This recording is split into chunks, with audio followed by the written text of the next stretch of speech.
to Channel KRT, the podcast where we take a look at the best and worst of obscure media. I'm Kit Quinn, and I don't need Botch to give me nightmares when I live in 2023. I'm Tyler Green, Anonymous Botch. Don't you mean Tyler Greensleeves? Oh, shit. That would have been the better one. Yeah. Oh, you're fired. No, I'm kidding. Yay. Pixar ripped this off. I mean, 100%. I was amazed Lucasfilm didn't sue for the Ratatouille name. We're buying out Lucasfilm for that War Star and that Jones of Indiana and a Willow series that we'll eventually remove from Disney Plus because tax write-off. Boo. I hate living in the streaming era. I can't believe I'm saying this, but I just want cable back.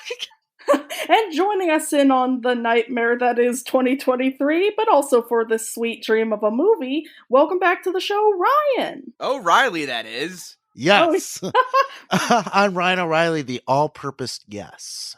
Huzzah. Yes. Mm-hmm. Our second Ryan episode in a row, by the way. Oh my god, that's right. That's true. Let's see, we've had Walterson, Hip, and now O'Reilly on. And no auto parts, unfortunately. Alright, we are no longer accepting Ryan applications for our show. If you are a fourth Ryan, we will automatically kill you on sight. I was gonna invite Ryan Reynolds. He was so excited to do this, but how dare you, Randy? Now I have to kill him. No, we have to get him back. All right, come on, Ryan Reynolds. We're going on a hunting trip. Well, I guess that's revenge for the Psycho Berg episode of Two Guys and a Girl. So we should invite Ryan Gosling on and have him sing "I'm Just Ken." Yay! Anyway, joining us, Richard Rucola. Never mind. Also, I need to rectify a joke from a much earlier episode because I forgot to make it. Never tell me the odd parents, Fairly Odd Parents, from the Channel Chasers episode. We were literally talking about Star Wars in that episode, and I just did not take the opportunity. Anyway, all right, so today we're talking about a Lucasfilm property for probably the first time ever, and we're talking about one of those rare occurrences where they tried something that wasn't related to space, or the 50s, or nostalgia. I mean, it is black and white, so yeah. I guess that's as close as we'll get, really, so... Once upon a time, Lucasfilm did more than those three properties, kids. Twice upon a time, you mean? Yes, twice upon a time. Or thrice upon a time. I don't know. So, Ryan, you were the one who brought this movie to our attention. What is your relationship with it? Okay, so once upon a time, or twice upon a time, on the Cartoon Network, they aired this film once. Exactly once. Wow. Upon a time. Yes. They should have done it twice. The joke was right there. Exactly. Right? And I remember distinctly catching this commercial. It was on the Cartoon Theater featurettes that they had. And I thought it looked like the weirdest thing I had ever seen. So I absolutely had to catch it off. In the adventure of a nighttime, two friends are trying to save the world from a creeping gloom that will turn everyone's dreams into nightmares. Cartoon Network's Cartoon Theater presents Twice Upon a Time. Premiering Saturday at 8 on Cartoon Network. And I remember being like kind of weirdly delighted by it. And then it's just one of those things because it has a lot of these like haunting sequences and very strange sequences. So it kind of like sticks in your mind. And I completely forgot about it until this film got like a DVD release in 2015. Oh, wow. And by the Warner Archive, because it's kind of a weird thing where Lucasfilm helped front the bill and they put their name on it, but this company called the Ladd Company really truly owned it. And because of some weird pre-Disney shenanigans, Warner Brothers actually nabbed the copyright for this movie. So even though it's a Lucasfilm production, it's a bit like the Howard the Duck film where Universal actually owns the rights to the Howard the Duck film, and Warner Brothers actually owns the rights to this film. So you're telling me this film is in Zaslav's hands? Indeed, it is in Zaslav's hands. We gotta get it the fuck out of there. Yes, please. Zaslavnimus bunch. I don't know. Yeah, Zaslav. Yeah, I forget it. I think it's also similar to how Lucasfilm is technically responsible for Labyrinth, but TriStar mainly owns the rights for it. Yeah, what is TriStar? I barely see it, but also it's everywhere at the same time. I believe it's Sony. Sony, yeah. It's the one that released Muppets Take Manhattan, because it always comes back to Muppets here. Oh, okay, because I'd also noticed I always fucking see that horse with the Paramount not Paramount, with the Columbia, that's her name. Yep, Columbia Pictures. Yeah, I always see those two right next to each other in trailers from the 90s. Because Sony owns God knows how many film companies by now. And video game companies, and monopolies are fun, kids. So I then discovered when this film came out on DVD, which I had no idea that this film had two versions. And yeah, it does. Yeah, the version that I saw on Cartoon Network was the clean cut, and there is a dirty cut that the DVD also has. But what's fascinating about the dirty cut is that behind the scenes, what happened, and the behind the scenes of this film is insane. If whatever film you're picturing now in your head, if you've never seen it, it doesn't look anything like that. This is basically the easiest way to describe it. It's South Park before South Park. Yeah. It looks like South Park, but if it was made in 1970s Eastern Europe. Yeah. This movie is basically South Park meets Mary Blair, meets Terry Gilliam, meets Jim Henson, and I fucking love it. Hell it is, yeah.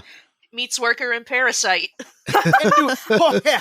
I'd also say that this is very Lot Reiner inspired, because this was reminding me a lot of her films with the very silhouette style. Yeah. So, yeah. But you might recognize the style. The style is called Lumage. Ooh. And Lumage is this process where they have this giant light table that stands up on a side, and they put these translucent pieces of paper. So it's instead of construction paper like the South Park is trying to replicate, it's these translucent pieces of paper they put on this light glass, and they make these cutout animation like that. The director of this, John Cordy, he started this on Sesame Street. So if you look at early 70s and 80s Sesame Streets, you'll actually see these Lumage sequences that are in there. So this dates back from Sesame Street. And he was so fascinated with this idea because it kind of looks like a stained glass painting come to life in some ways. And he wanted to make a full movie out of it. And he got the Ladd Company, and he also got the help with Mr. George Lucas, who said he was interested after watching a demo reel, and they made it. And then they couldn't afford any voice actors. So they got all these improvisational actors to come in and do the script. But the script was just a bunch of footnotes. It was kind of like how they did the original Lauren Bouchard shows, like home movies. So they would just hand them, this is what happens in the scene, and act it out a bunch of times. And the actor for Bosch, whose name was, I think, Marshall Efron. Yeah, Marshall Efron. Yeah, he went off the cuff a lot. And he swore in many of these sequences. And and Bill Kateri, who is the producer above Cordy, found these sequences really funny. And this was back in the day where the G rating actually existed and was real. And they knew that at the time, animation was seen sort of as kiddie, and if you got a G rating, you would just be seen as Disney. This is, of course, when Disney was on the outs and was not as popular anymore. So Kateri really wanted to search and get a PG rating. So he went above Cordy and he reinserted the dirty Bosch lines where basically he's saying like, well, let me just say, tough shit! And for you jerk-offs who think you can hang around here on your fat asses, I have one last thing to say. Go suck an egg! Yeah.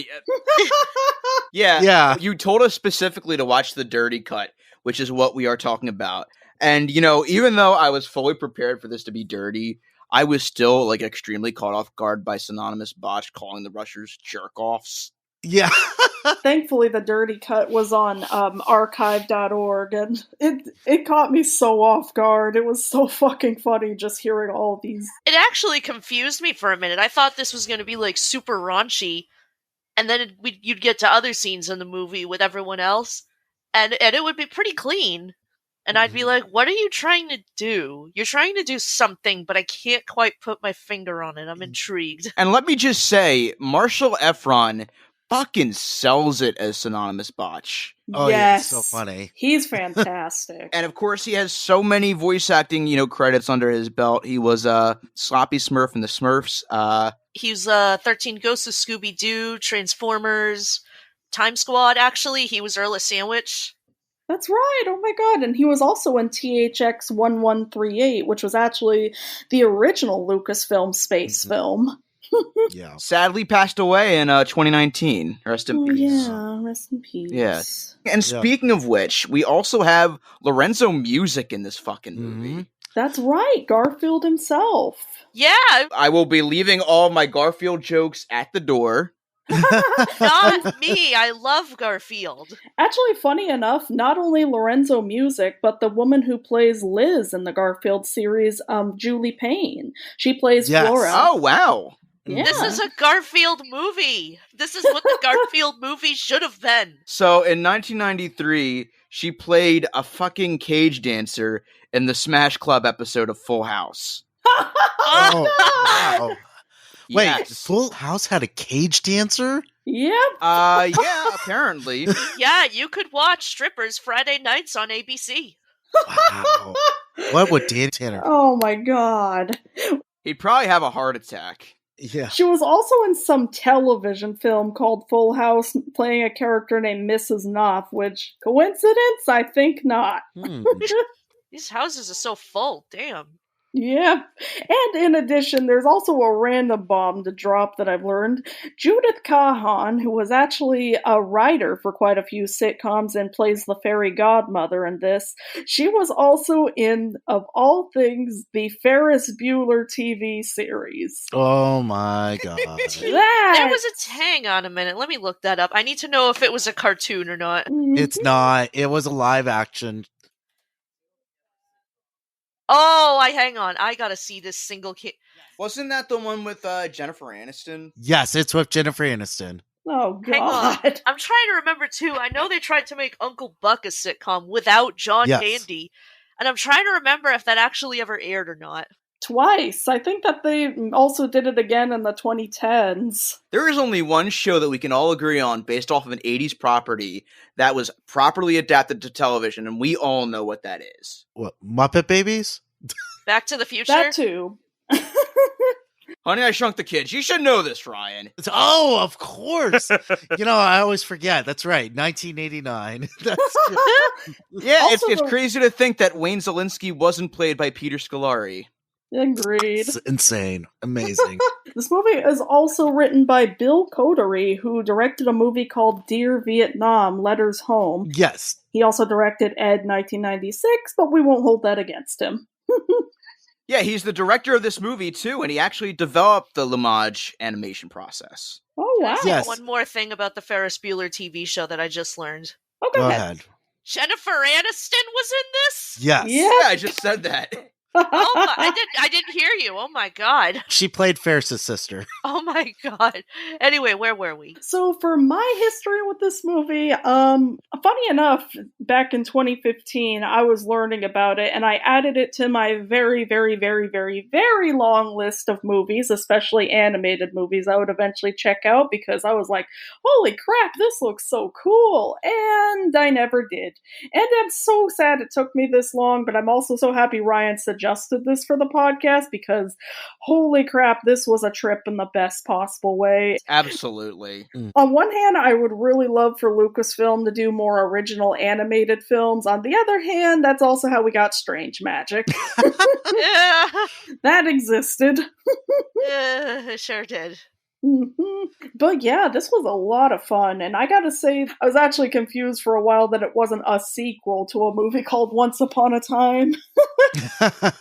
Yeah, the heartbreaking thing about it is that the Lumage technology dies with this film.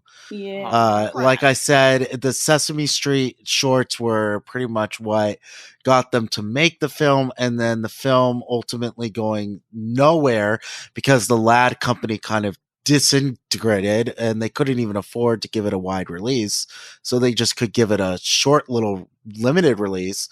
And like I was going to say, John Cordy, who was the head director, he's sitting in the theater for the premiere. And then like the first things he hears, because it opens up on that scene where Synonymous Bosch is talking to the vultures. After a really bitchin' song by Bruce Hornsby, by the way. Yeah. Right. Yes. Which, as far as I know, has never gotten like an official release outside of a single. No.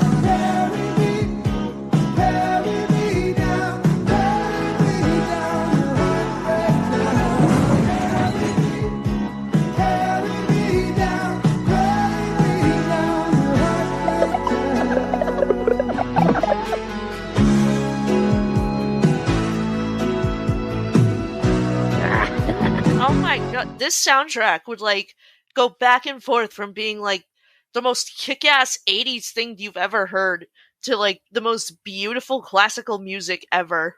Absolutely. The soundtrack for this goes hard. And yeah, like the music during the Sweet Dreams segment paired up with the visuals was actually kind of getting me a little bit emotional. Aw. Also, hearing that intro with Paul Frees narrating it reminded me so much of the Rankin Bass specials, and I loved that for it. But yeah, so John Cordy's sitting in the theater, and he hears that dialogue, and he turns to Bill Cotera and goes, "What the fuck?" Because he wanted this to be a family film, and he was really, really angry because he inserted swears in it, and one of my favorite things about learning about the trivia of this film. So, Cotera then makes a deal with HBO, and HBO's in its infancy, and he gives HBO the copies to the dirty version. Cordy finds out about this and like calls HBO furious and tells them to like take it off the air, and then gives them the clean cut. And then they air the clean cut, and HBO receives complaints about censorship. Ah, good. They predicted the 2020s. Yeah. Damned if you do, damned if you don't. Right. As somebody who's traumatized by the duck tits from Howard the Duck, come on, Lucasfilm. It's a few swear words really the end of the world.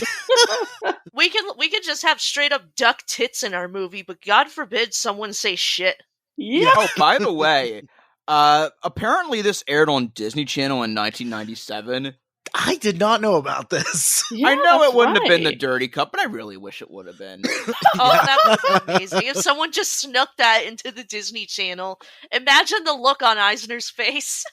I mean, that was the same year they aired Under Wraps, which opens with a scene of somebody getting shoved into the freaking garbage disposal, so... Yeah, not just somebody, the fucking dad from Even Stevens. Yep. One more quick note before we get into it. I feel like something else that kind of hurt this film's chances was it was released the same summer as Return of the Jedi, so... Ooh, another Lucas movie. Yep, and which, given that this movie also turns 40 this year, it should have also gotten a re-release. It really should have. Yeah, Yeah. it would have been so cool to see this on the big screen, but Oh my gosh. absolutely. And I would Hollywood be hates there. us, and so does Warner. Mhm. also, one more quick note from our Ryan tangent earlier. I was like, Ryan and Lucasfilm, I wonder if the fan base will respond positively to no. that. No! Yeah, they certainly won't be bitching about it online almost 7 years later. Ugh. Alright, I'm getting the mallet. Hooray! They should make like a years later sequel to this film where Ralph is just this bitter old animal living in a cave. Also, he drinks from a cow's tits or something. I don't know. He turns himself into a cow and drinks his own tits. That GIF is displayed everywhere by the worst people you know. Mhm. Ugh. But let's go to a movie that doesn't really have a crazy fan base, thankfully. That we know of. Also, speaking of characters from Lucasfilm, this city is named Din. I wonder where I've heard that before. Also, Can't that's imagine. literally just like New Yorkago. New Or York, San Philadelphia. Francisco. Yeah. And so, this movie opens up with some heavy dialogue about how the Frivolly are the ones who create sweet dreams for everybody, and the Merc-Dirks are the ones who create nightmares. But this one, Botch, who's basically like an animated version of George Costanza, is here to make everybody have nightmares with his Jungle Book vultures. Why? Who cares? And he's a dick to them the whole time. Oh, you lost some feathers. Boy, you look funky when you're naked. But who cares? I got the spring. Oh, this is so bitchin'. We can make nightmares forever. Absolutely. That's my favorite thing, just how much of a dick he is to the vultures. He is such a funny character. Like when he's telling them about how most of you have girlfriends and daughters, I'm just like, oh hey, this is what every person online who says I have a daughter, I care about women actually means. Also, you can just tell that the writers wanted to give Synonymous Botch the last name of a female dog, but they held off on it. Oh, absolutely. This bitch. Also, as if the Ratatouille thing wasn't enough, there's also little purple creatures called figments of imagination. Yes, the figs. Wait, actually, hang on. When did this come out again? 83. 83. Same year. Yes, it is. Subtle. Someone fucking did year. their homework. Same fucking year, and they're even controlled by a portly gentleman with a beard. It all comes Yeah. together. And they're all purple. I really love Greensleeve's design. He was reminding me a lot of Fiddleford from Gravity Falls. Yeah, and unfortunately he was going to be in more of the film, but they cut a lot of his scenes out, which is Aw. a shame. Yeah. Oh, yeah. Oh, yeah. Apparently, in an alternate cut, they actually cut out his kidnapping at the beginning of the movie. And he actually meets with the main characters later on in a bar who urges the boys to get the MacGuffin of the movie. Yeah, that's Mhm. right. So that is Yeah. really interesting. Which is a sprig from a clock, by the way. The cosmic Yes, the clock. Cosmic you. clock. Yeah, this cosmic clock that just hangs out in a store. I mean, don't get me wrong, it's a beautiful clock, but I kind of love the mundanity of that. It's kind of Mhm. funny. in a It's kind of like how Walt Disney's frozen body is in Pirates of the Caribbean. So, if the Frivolly are responsible for the sweet dreams and the Merc-Dirks are responsible for the nightmares, who's responsible for those, like, in-between dreams that aren't, like, sweet or nightmares, but are just fucking weird? So sleep paralysis? Yes, it is. Okay, what causes those dreams about having sex with people you do not want to have sex with? Oh, God. Oh, what about the fucking dreams where it feels like you're falling and you actually feel it? Oh, God. Oh, I actually know the scientific explanation behind that. Oh, yeah. It's because your heart rate slows down so much that your body kind of thinks you're dying. So, like, You know those, like, defibrillators they rub together, they go clear, and then they zap you? Mhm. It's basically your body doing that to you.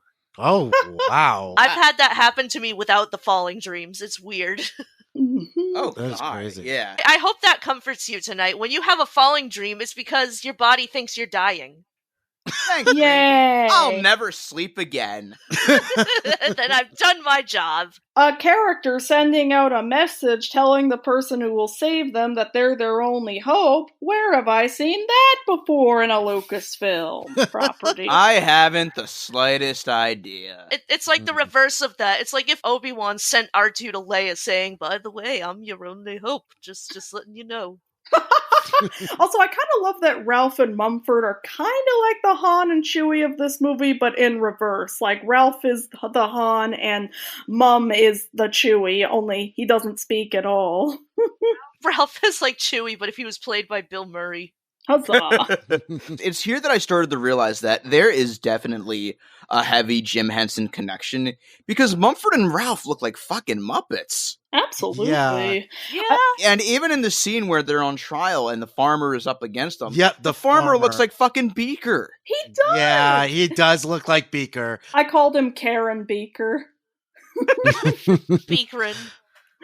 I mean, in all fairness, we do have that scene in the intro where the video gorilla is literally watching the Muppet Show. The Muppets, yeah. Yes. She plays a picture of Miss Piggy, yeah. Ebor was probably my favorite character in the movie. I love that his whole shtick is basically Bumblebee in the Transformers movies where he uses, like, scenes from television to talk. Yes, I love Mhm. that. Is like one of the coolest things I've ever seen. Absolutely. I love that. And that was all done practically, which is insane. Absolutely. Wow, yeah. I definitely noticed, like, you know, a lot of black and white, because there's definitely a lot of photography use in this movie. Mhm.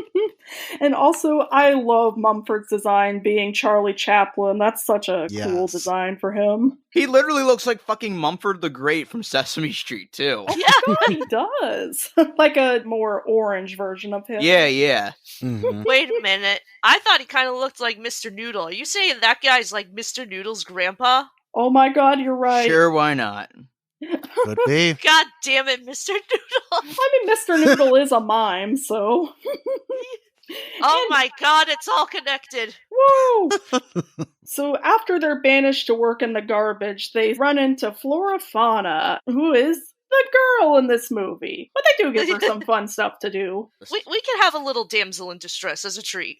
Actually, I love that she's kind of a tongue-in-cheek damsel in distress. She's more so playing it up, and she does some stuff to rescue herself, so... Those are always the best kinds of damsels in distress. I don't see the point of having any other kind but that at this point. I'm a damsel.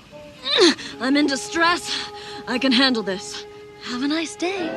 Those are just so good. She was reminding me of Dora Standpipe. Yeah! I love that short. Absolutely. Yeah, Of all the public domain Looney Tunes to ever become a meme, I'm so glad it was the Dover Boys. Correct. The Dover Boys. Then Dora must be alone and unprotected! Flora is great because she is so in her own world, and she's not really a damsel in distress. She's so obsessed with the idea of being an actress. She almost completely forgets about her mission to save her uncle Greensleeves. That's all she cares about is being an actress. She like has a full-on temper tantrum about it. I'll never get another chance like this! Laura, Never! hold on. Hold You on, can Flora. stay. Stay! You stay. You must. You must! I fucking love that. I also love that she's just so happy to perform all these nightmarish sequences, like when she's Mhm. tied to the railroad tracks. Yeah. She's just like, okay, when's my cue? Speaking of fucking Pixar ripoffs, Yes. Inside Out definitely got the idea for the Dream Studio from this movie, right? Oh, Not only that, but absolutely. Monsters Inc. Yeah. They oh my take God. the God, that's screams right. from these actors and use that to fill their nightmare bombs. That's right. Oh my god. Energy crisis metaphor. I also love that none of them get even remotely suspicious about how Botch is this friend of Greensleeves. Oh Like, yeah. They just kind of immediately accept it. mhm. And like what's cool about this movie though is that nobody seems to know anything about anything. All they know is what they are and where they're at. So they don't really know that the Merc Works kind of exists because Bosch takes them to the Merc Works. And they don't know about time either, which is one of the funniest scenes in the film where Bosch takes them to like a projection room and he has to explain how time works. There's something that tells them that they don't have something? Yeah. And that there's a clock? It's a clock. And they watch it? They watch it. And it tells them? The time. That they don't have. That's simple, isn't it? Get it? Oh. And that's just a great scene. Yeah, during the scene where Botch is giving them the tour, he gives them like the tour of all these different rooms, and one of them is his stretched cat collection. Yeah. Sure, why not? I don't know what a stretched cat collection is, and I'm too afraid to ask. Me too. I feel like that's a metaphor for something I'm very concerned about. Botch, I do not want to stretch your cat. No, Botch, I really don't want to see your used fleshlights at all. He does have that room full of salami for a reason. So. Oh my god! Oh my! Also, I fucking love that all the vulture-like Merc-Dirks are basically named after Santa's reindeer, but also some random names are thrown in, like Vomit and Dennis. Yes! Just Dennis. Wow! Dennis! Did you miss me? In all fairness, like, compared to all the other Santa's reindeer, Rudolph is just a normal fucking name. It really is. Oh my god. It is like having all these, like, cool names, and then there's, like, Paul. Although then again, wasn't one of them named Nixon? Oh my Yes, one of them was named Nixon, yes. That must have been an awkward name to use after the 70s. And then he ran for president, and he did all that stuff. Yay. And he was on Futurama as a head. And he's probably looking at Donald Trump from the grave going, oh, thank fucking God. Fucking God. Yeah, who's the crook now? Also, I forgot to mention during the intro where Greensleeves and the Figments are all going around to people, it was reminding me so much of those sleep medication commercials. Oh, yeah. Yeah, it's like you have like the little happy thing that follows you around and the little sad thing that follows you. Side effects may include diarrhea, vomiting, rashes, dying. Side effects may include nightmares and the Merc-Dirks. Call your doctor if you're experiencing botch. Yeah, in all fairness, synonymous botch does sound like a wild fucking side effect. Oh, God. Yeah. If you experience homicidal thoughts, please call 911 immediately. It's too late and you are already infected. And so Ralph has these, like, Nimona-like powers where he can just turn into any animal he wants. I was half expecting at one point he was just gonna turn into, like, a chimpanzee and then just rip Botch apart. And of course, he turns into an elephant. There you go, understands. I like that they just call him an all-purpose animal instead of like a shapeshifter. That's just so much fucking funnier. It really is. Ralph, the all-purpose animal. I can't say shapeshifter anymore. It's gonna be that now. All-purpose animal. Also, I know I said I would leave my Garfield jokes at the door, but, you know, this is the second time in 1983 that, you know, Lorenzo music was playing an orange animal, so... Yeah, it was orange, too! This is why, I'm sorry, I can't hold back on the Garfield jokes. I'm not strong enough. He never transforms into a full cat, though. Opportunity fucking wasted. Right. Also, I love that there's one part of Botch's Nightmare Studio where he's like, some roles require partial nudity. And I was like, insert joke about Hut Slayer Leia here. Oh, God. Did anybody notice in the long shot during the Nightmare Studio sequence that one of the nightmares was a hanging? Oh my god, yeah. That was dark. That took When me I was a kid, I've had nightmares about watching my family die on the Titanic. I don't know why they taught that shit to me in 3rd grade. Oh, so when I have nightmares about the Spectrum Men from Spectrum Magic, it's because of synonymous botch. Okay. Indeed. He just threw a bomb into your bedroom. Shit.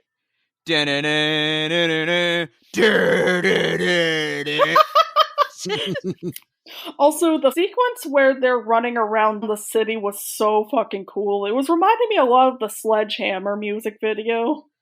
Yes, Oh my god, yes. Peter Gabriel has like the best music videos. Fuck yes. If you haven't seen Steam or Big Time yet, what the fuck are you doing? Go watch that right now. Pause this. Go watch that. If you're driving and listening to this, pull over and watch them. Also, they're chasing this sprig all around and it ends up causing a time freeze. So I'm just like, oh my god, it turned into the Meanwhile episode of Futurama.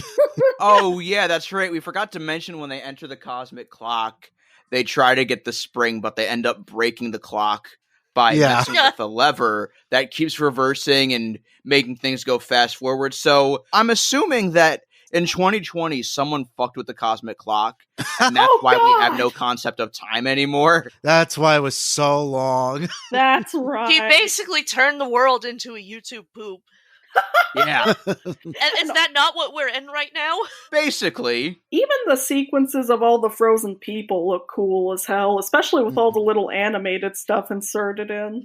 Oh yeah, like these weird, bizarre, like cutouts that are all over the place. Yeah. Like it's so surreal, and it's only something you could like have done in the 80s because nobody's gonna dare to be that strange and surreal anymore. Absolutely. It's such a vibe, man. Oh. It's so cool. And also, somehow, despite freezing half the world, they're still able to summon a fairy godmother. Well, she is magic, so maybe. Literally a wizard did it.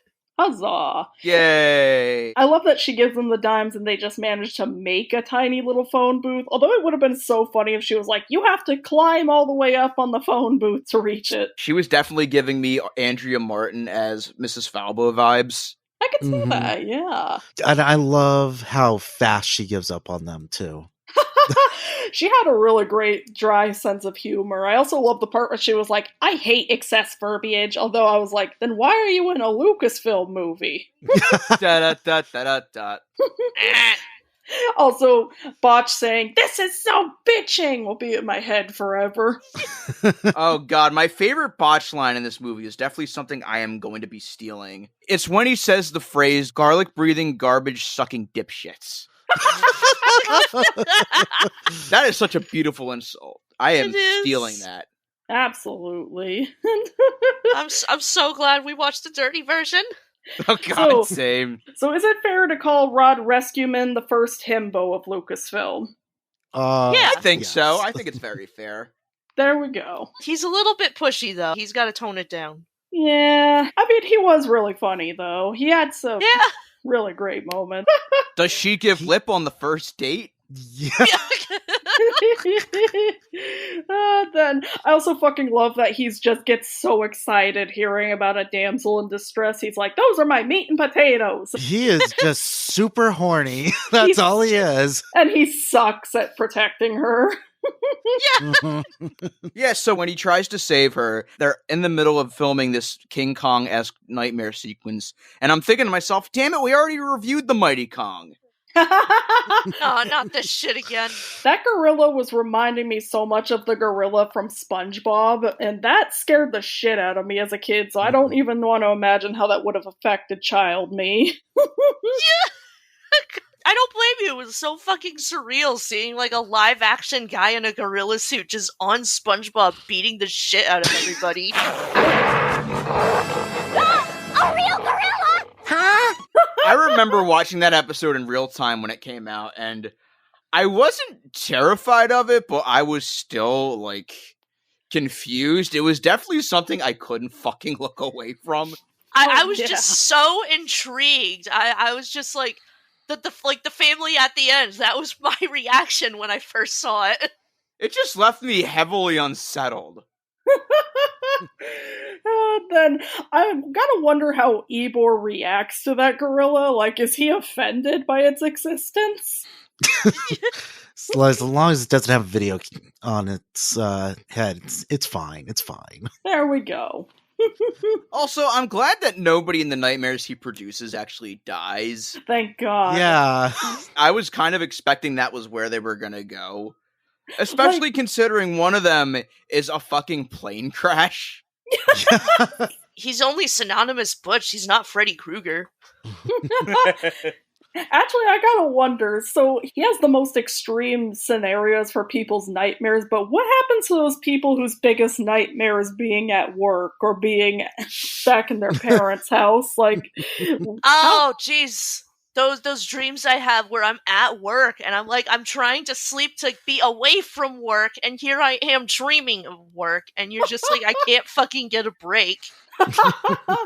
quick random thought, and then we'll get back on track. I had a dream last night involving John Cena being hired at my job, so I don't know where to classify Is that a nightmare, or I guess Uh, depends on your opinion of John Cena. the theme music just randomly plays every time he walks in or he turns into a peacemaker. Like, here's your workers' compensation. It's American. So anyway, hi, Kippy. What is Kipper dream about? I don't know, but he sure twitches his legs a lot. Oh, good boy. Can we talk about the nightmare sequence in The Office? Yeah. God, yes. The That was smoke. fucking metal. That was fucking cool. The Oh, live my action gosh. smoke actually unsettled me. That was like Yeah. one of the few moving live action elements in this movie. And all of that, the nightmare sequence, the smoke and the ink, that's all. Wouldn't you be surprised to know that was Henry Selick? Yes! Oh, yes. yes. Fuck yes, King. Love that guy. Mm-hmm. Also, didn't a young David Fincher work on this movie? Yes, at Oh, 17 wow, years yeah. old. Holy And fuck. him and Henry Selick worked on the ink stuff, and they were in like this really hot room with an aquarium, and they got like so wow. fed up with each other, they got into a fist fight at one point.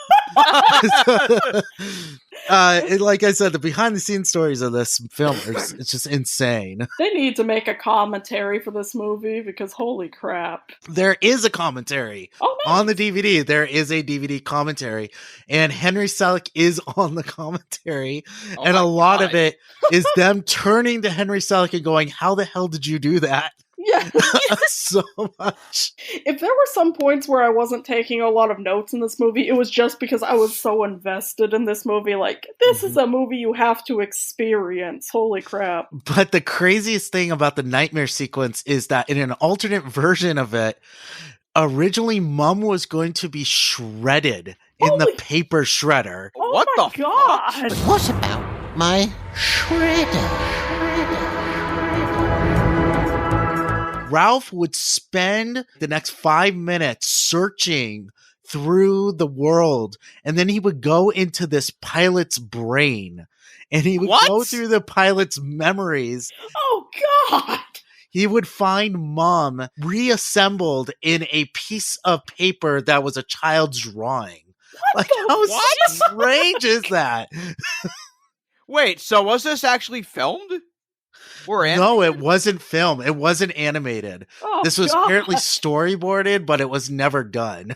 What the fuck? Well, they ran out of money, so they had to end the nightmare sequence where it ended instead. They probably didn't want the kids to get more traumatized. Ah, stupid child psychologists making the kids movie not traumatize them. Besides, some of the scenes that were involving scenes of like bones and such were reminding me of this really disturbing short film on YouTube called Henry Eats. I wonder if this film influenced that film. Don't look that up if you're sensitive to gore, by the way, because it's pretty mushy. But Oof. I think my favorite scene of Rod is the scene where he's like, I'm on it, and then he just smacks right into the drawbridge, and then it falls, but then goes back up. It's like, an attempt was made. Also, we stand Flora when Ebor grabs her and is bringing her around when she starts ripping apart his wires. I was like, yes, stand up for yourself, queen. Yeah. I mean, technically that counts as animal cruelty, but... He's a robot. 80s. I also love that Botch's name for the button is just the big red one. That won't set off any red flags. Oh boy. Oh, we got some of the best media when we were terrified the USSR was going to nuke us any second. I have access to the nuclear codes.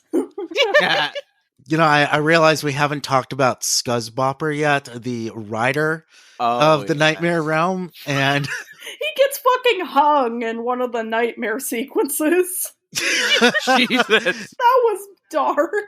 Okay, so what happens is like Bosch completely like ignores him. My favorite line, of course, is that Flora is meeting Scuzzbopper and she's like, Who's that? Scuzzbopper, he's nothing. A writer. and it's like, well, isn't that the studios right now? Yeah. Oh, boy. Who are you gonna call? Scuzzbopper. And funny enough, Lorenzo Music also voiced Venkman in the Ghostbusters animated series, so it all ties back. Yay! All connected, man. Also, I feel like to a degree, Scuzzbopper was kind of the Jar Jar of this movie, but similar to the brownies from Willow, they do a really funny job with him, so he doesn't annoy me nearly as much. Yeah, he's like writing this novel, like on this really cool typewriter contraption that is so big he has to use mallets to write it. Yeah, that was great. And then Bosch just throws it out the window, and Scuzzbopper calls him an asshole, which is great. That was fucking beautiful. No, that's the thing. Scuzzbopper is literally Gonzo. That's yes, right. he is. Oh my god. Literally fucking Gonzo coded. He has a very similar voice to early Gonzo as well, so... Yeah, that's what... Yeah. Yeah, like, same voice. Sunny frivolity! Bright frivolity! Scuzz! Bad for your eyes! You hate it! You never go there! Tonight, ladies and gentlemen, I will eat this rubber tire to the music of the flight of the bumblebee. Oh no, that means I'm last, asshole! Also, I felt so bad for Mum throughout this movie. He gets so much of the short end of the shtick. Yeah. He does. Speak up for yourself, dude. Yeah. He does. can't. Aww. He can't. Can't. All he does is make random sounds. Maybe it's like Jak and Daxter, where it's like, in the first game he's mute, and then in the second game he's like fucking yelling at people. I would have fucking loved if he was the one who drops the one F-bomb in the movie. Like, just, fuck! Silent Bob this shit.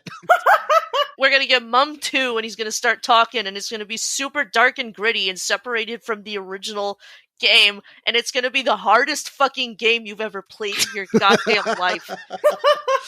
Yeah, I have words for Jak 2. Huzzah. And so then the bomb turns out to be Mumford. He basically stretches his hat out of himself and uses a cigar to simulate nightmare smoke and trick Botch into thinking the bomb is going off. Yeah. So in the end, he got a W. Yeah. As he deserves. And not to mention the vultures take Botch away and basically give him hell for the treatment of them, so they probably just fucking killed him. This was their yub nub. I love that for them. Literally just tore him to shreds. It's literally the ending of The Lion King. Also, during the scene where Flora's just giving kisses to everybody, Rod's like, "Can I have a kiss?" And she's like, "You're too tall." So then he just jumps right into the ground. You gotta love the dedication. Fucking simp. Relatable. Also, I gotta wonder, if those figments are so powerful to create people's dreams, how can't they escape a piece of wood? Like, that cork couldn't have been that heavy. Something the aliens from Signs. I was gonna... It's similar to how a tiny hole in the Death Star will destroy the entire thing, I guess. What the? A banana in my tailpipe? Seriously? Alright, so step 1, get a tinfoil hat. Step 2, be Joaquin Phoenix. Something else I forgot to mention during the scene where Ybor kidnaps Flora, I also love that he just plays the clip of Indy saying, "Trust me," like... It must have been so great for that TV gorilla that they had, like, full access to the Lucasfilms library. And they managed to get the Darth Vader scene, so... Yes, we had to have it. Is it a Lucasfilm without a Star Wars reference? Or it's similar to Muppet Babies, where they can use the literal stock footage. Muppet Babies was allowed to use Marvel characters. Imagine if they had that.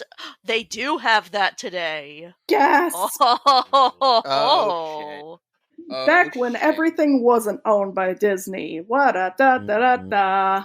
And so then the movie ends with them basically going off, and then we finally see all the people in actual motion again. Yeah, I love that, they basically use the clock being broken as an excuse to just use stock images for most of the movie.